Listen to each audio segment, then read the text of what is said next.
axmed maxamed maxamuud silanye waxa uu xeer madaxweyne ku abuuray aasaasida waaxda ilaalinta saamaynta iyo soo saarista shidaalka ciidanka booliska ee Somaliland sida lagu sheegay war saxaafadeed ku saxan yahay afayeenka madaxtooyada Somaliland mudane Axmed Salebaan Dhuxul madaxweynuhu markuu arkay qodobada 123 iyo 124 ee dastuurka Jamhuuriyadda Somaliland oo lagu aasaasay saddexda ciidan qaran markuu arkay farqada afraad ee qodobka 9 ee dastuurka Jamhuuriyadda Somaliland oo qoraya in madaxweynuhu yahay taliyaha guud ee ciidamada qaranka markuu arkay xeerka nabadgelyada iyo waliba anshaxa guud ee xeer lambar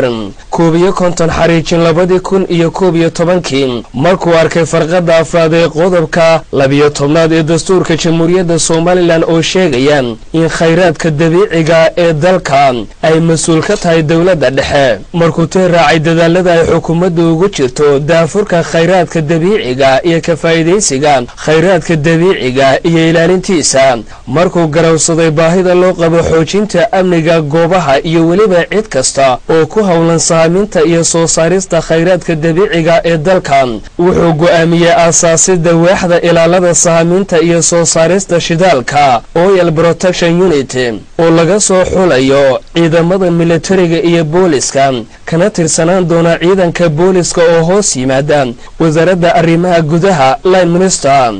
xubnaha iyo qaab dhismeedkiisana uu jaangoyn doono taliyaha ciidamada boolisku marka uu la tashado wasiirada wasaaradaha arrimaha gudaha iyo wasiirka wasaaradda gaashaandhigga